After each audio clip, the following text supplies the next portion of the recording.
Hi, Lori Flasco here. I am so excited today to be sharing with you an interview with Tim Arnold. Tim, welcome. So glad that you're with us today. Thanks for the invitation. It's great to be here. Tim and I we've known each other for, I don't even know how many years, a long, long time. And I think it was way back, I met you when you were the director of the homeless shelter at Southridge Community Church.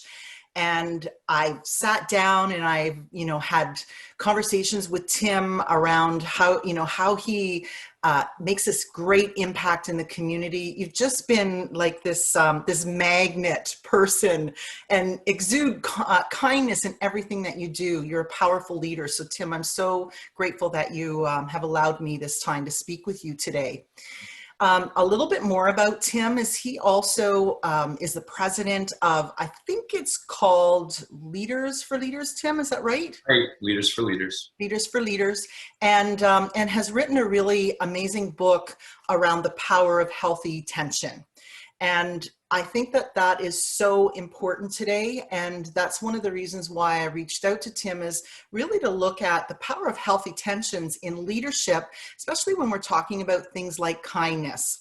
So Tim, thank you again. And can when I hear things like tough guys finish last, or, I heard somebody recently say, worst thing to be called is nice.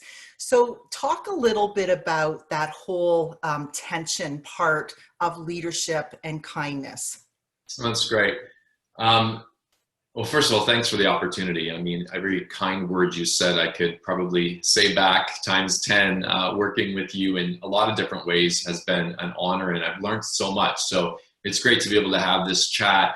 I've spent just so much of my life and career trying to understand this idea of holding things in tension because, Lori, as you probably know, we live in a world that likes to pick sides. We like to, see kind of everything as right and wrong and choose the right side. Black and white, right and wrong. Yeah. Sometimes it's referred to as either or binary thinking. And certainly there's lots of elements of life that works. There are situations where things are right and wrong. And there are situations where there's a right answer, a wrong answer, good, bad. I believe in all those things. I just found, especially in leadership, there's a lot of other situations where you're dealing with right and right, situations where both sides have value.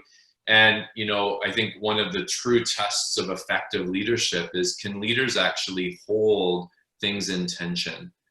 Can they sometimes delay the immediate need to pick a side, but to actually be a bridge that can kind of unify different points of view? And goodness, I think our world right now needs that more than ever. We're in a world again where you can kind of have a point of view and then choose your news source on cable to support it, like things on Facebook so you see more of it, and the ability to see things from maybe a different, even challenging point of view. We're losing that ability. And you've probably seen it, Lori, because conversations that people used to even be able to have around their dinner table, they're shying away from. Yeah. And the reality is that that's creeping into our boardrooms as well.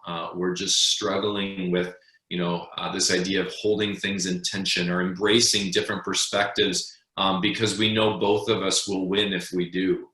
So that's where I just have to jump in there, because I think that is so powerful, Tim, just to recognize that and an awareness, because I know myself, I have found where I haven't said anything because I'm afraid.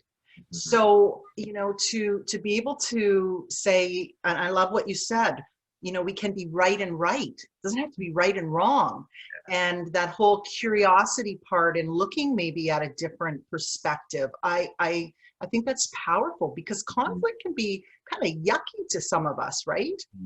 Yeah. Well, and when you're talking about kindness, if you're a leader who can really strive to hold things in tension, you have, a bunch of foundations to kindness. I think, you just mentioned one, curiosity. And rather than, only being confident, where I want you to know my point of view, I realize that I can be confident, but I can also have humility and curiosity and say, what am I missing? You know, what are you going to show me that maybe it's not that I'm going to give up what I believe, but I can expand what I believe. You know, we both can see things better. And, you know, when you're someone who has authentic curiosity, the person you're dealing with, they get that feel. Wow, you're listening to me. You're actually, you know, you're embracing what I'm saying. You know, whether you change your mind or change your opinion, I don't even need to know that. I just know that you're authentically listening to me right now. And I love that. Authentic curiosity. I hope that's a title in your book.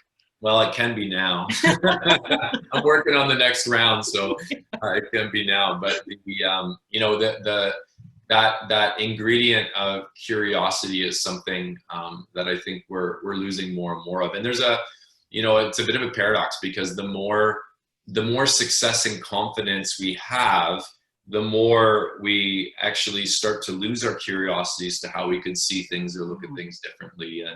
And yeah, I think it's you know, if you look at, I haven't studied this, but I can tell you with confidence, my hunch is if you look at your list of kind leaders, folks that you've interviewed or folks that have been suggested that you get to know, I bet their curiosity level is high. Probably their confidence level is high as well. But I bet they're very curious. And you know, I mean, one of the key tensions, I believe, of leadership is, can I be fully confident and fully humble? You know, fully confident to say, hey, here's what I see, here's what I believe, here's what I believe will be better by knowing and following, and I know that I'm always missing something. You know, I know there's always ways for me to learn and grow. You know, when you're that person, you can't help but be seen and experienced as kind. So that's an important point, and I want to ask you, because in those moments, sometimes we're maybe naturally more than the other, and it's uncomfortable in that other. So how do you tell people, or what are some tips or things that people can use to, when they're dealing with that uncomfortable piece of it that they're not so good at? Yeah, so I'll give you one example and tell me if this works to answer your question. You know, I think one tension that everyone on the planet manages, but certainly leaders manage every day, is I've got to be truthful and clear and candid, but I've also got to be tactful and relational and empathetic. We call it kind of truth and tact, otherwise known as candor and diplomacy. Well, if you're going to be effective, and certainly if you're going to be kind, you have to be both. But most of us, and I'm going to say based on the work I've done, 95% or more of us have a bias towards one over the other. Yeah. You know, we're someone who naturally kind of approaches a conversation from kind of a truth, candor point of view, or more of a tactfulness, you know, relational point of view. You know, think about when I'm about to send that email, you know, what's the first thing that comes to mind? Well, I don't feel that the goal is to be someone you're not. You know, it's interesting is I would have a pretty strong bias towards truth and candor. And I worked with someone, and I work with someone now for 20 years. My associate Claudia, she has a pretty strong bias towards tactfulness and diplomacy. The goal isn't to be someone you're not. It's actually to use your kind of bias or point of view in all the ways it can kind of bring good and a competitive edge. But know that you've got to really seek out that opposite. Sometimes stretching myself to say, you know what, I actually can respond to this email a different way, or I can go into this conversation a little differently. Sometimes seeking out that perspective through another person. You know, I push myself to be relational and tactful, but sometimes the perspective Claudia will give me, I'd never get on my own. You know, I've had an email that I said, hey, you know, Claudia, I've read this 5 times. I think it's fine. I just want you to, what do you think? She's like, oh, Tim, here's what you're typing, but here's what you're saying. And I'm like, right. I'm not. She's like, oh, no, you are, very clearly, right? And I think, you know, what we want to do when we're holding some of these key things in tension is to say, yeah, I lean towards one side over the other, but I'm going to push myself to, again, be who I am, but be a better version of who I am. Which means and I always thought you had to push maybe harder on that opposite side, but what I'm hearing you say is that might not be as authentic. It's not to say that you don't push, or that you aren't aware and that you don't work towards it, but it doesn't have, it's got to be authentic. Yeah, what I would say, Lori, is that it's almost like if there's a key tension, you know, I mentioned too already, confidence and humility, truthfulness and tactfulness, you're probably going to have a bias towards one side. You just got to make sure as a leader, you're checking your blind spots. Mm-hmm. It's almost like, you know what systems do I have in place to make sure I'm seeing things that if I miss them, that could hurt me or hurt other people. And sometimes that's through stretching yourself. You know, I'm going to have these systems in place, or I'm going to read this book or take this course. And sometimes it's through other people, you know, and again, it kind of takes us back to why it's so important, not just to surround ourselves with people who share a point of view, but to actually deliberately embrace people who see things from a different perspective, because you just may not see it otherwise. We can really grow and learn that way overall. Yeah. Absolutely, yeah. Thank you. Well, thanks for sharing that. I think those are really practical things that we can all look at and be aware of and embrace. And again, I love the fact that it's authentic curiosity. I'm taking that word if you don't. But really sound information. So I have a couple more questions. I want to find out from you, who's the kindest leader that, or one of the kindest leaders that you know, and why, and what's the impact of that? You know, I have a few people that come to mind, but the person who probably would be the most surprising, I do quite a bit of work in the community reaching out to migrant farm workers. So we have hundreds of volunteers that connect to farms and provide community and supports like, you know, access to healthcare and other things. But this, you know, we're connected. Our group is connected to about 20 to 27 farms right now. For me, it all started with just an intent of trying to kind of look at what those needs were, but I didn't know where to start. And I had so many people that would say, oh, you need to talk to Marianne Schlebach. You need to talk to Marianne Schlebach. So I'm like, okay, I need to meet this person. She is the guru. She knows every farm, knows every worker.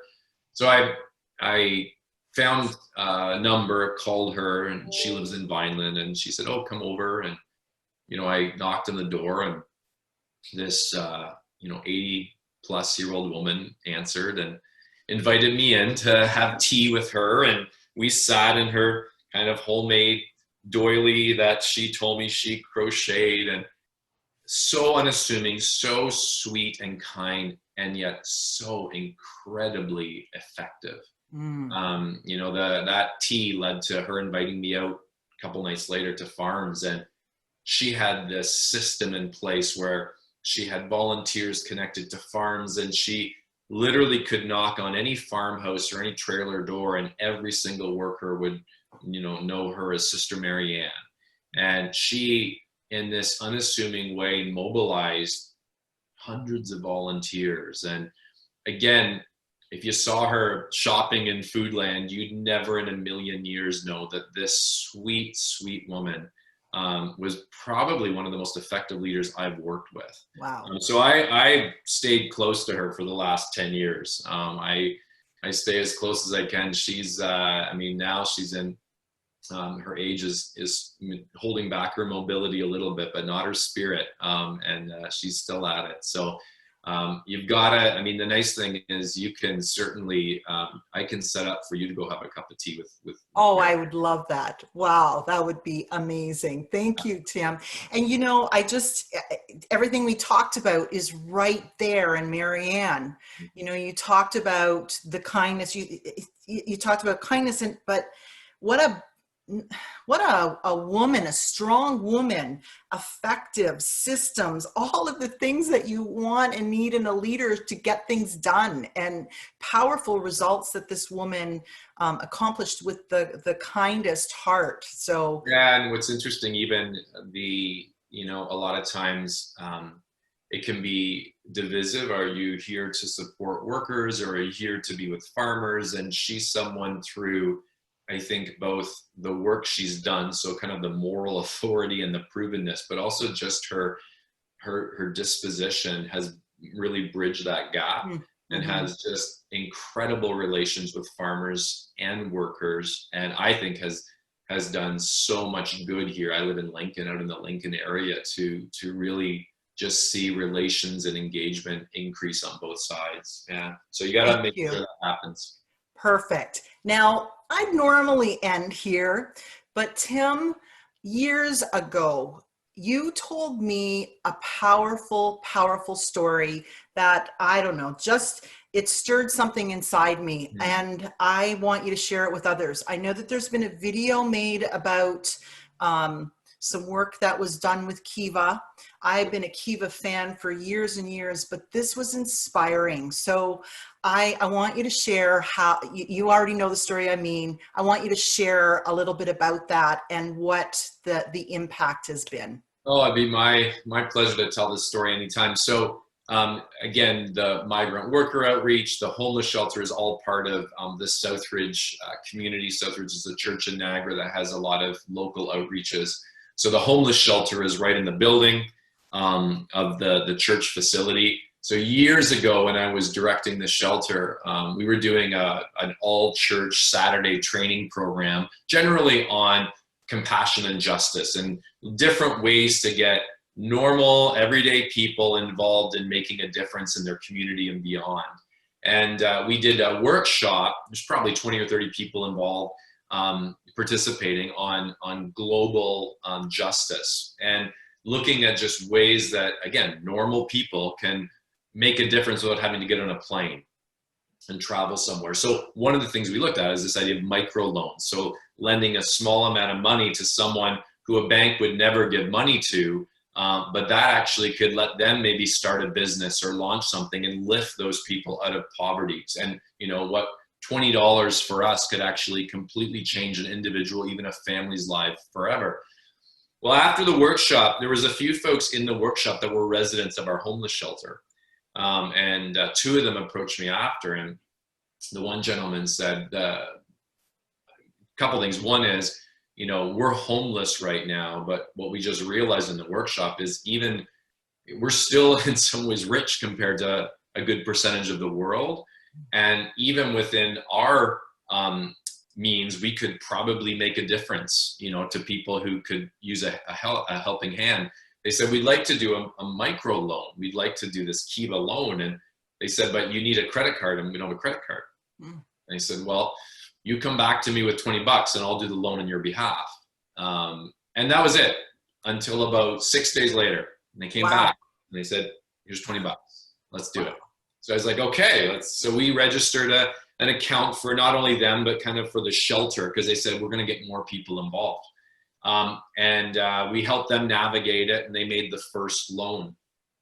Well, then more people wanted to get involved. And there was a jar in the shelter, a change jar, and that kind of would always be spare change, and more loans were being made. And these two young men took initiative to kind of orchestrate this kind of Southridge account. And, you know, $20 became $40, became $100.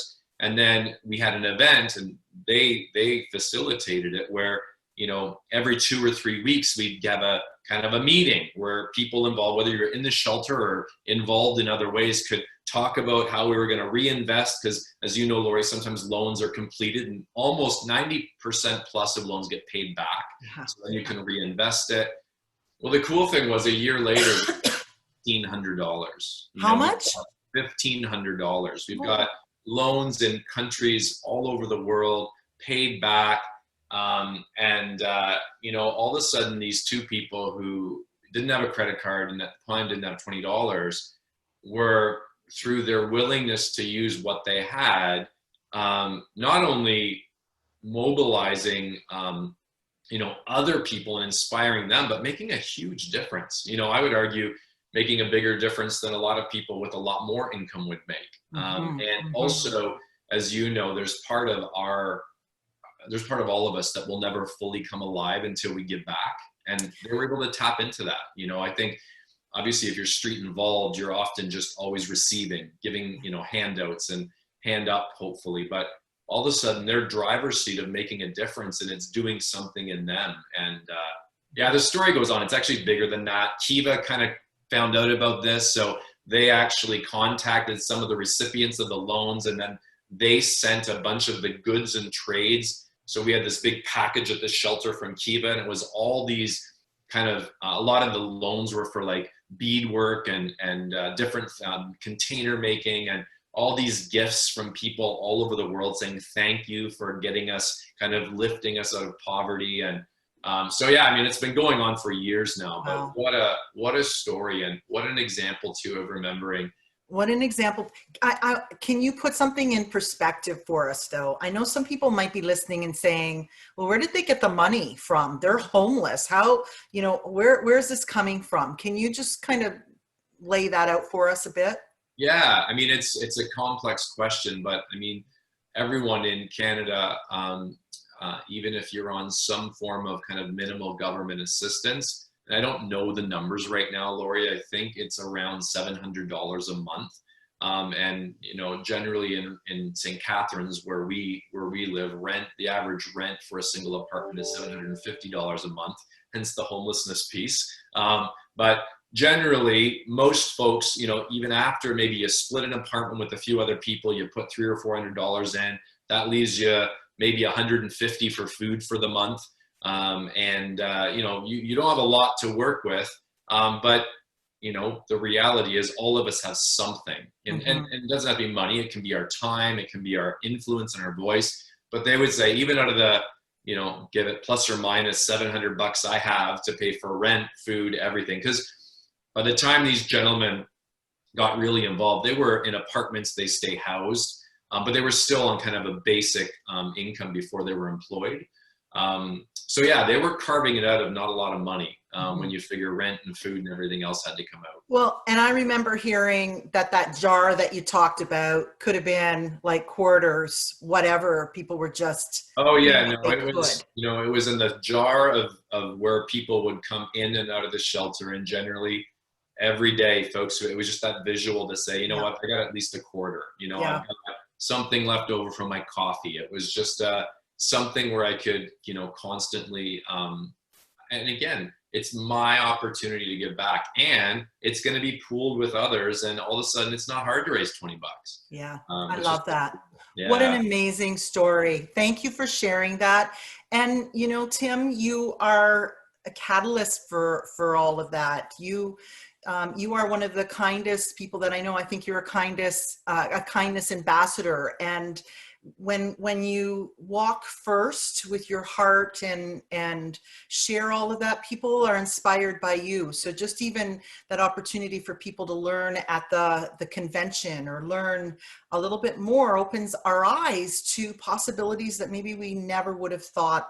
And it doesn't have to be big. It could be a bunch of nickels going in there. And as you said, sometimes it's just helping, or simple smile or something that we do. So thank you. Thanks for sharing that. Oh, my pleasure. And you're very kind in your words, and that's encouraging to come from someone like yourself. So we keep getting the message out. And I think everyone, I believe with everything I am, that everyone wants to make a difference. Everyone wants to be kind. I think some of us maybe lose sight of how to do that effectively, or, you know, life gets in the way, but you got to just keep getting the message out. Well, thank you so much for joining me today, and I can't wait to see your new book coming out, Tim. It'll be somewhat soon, 2021, early 2021, so I'll keep you posted. All right, thanks. Take care.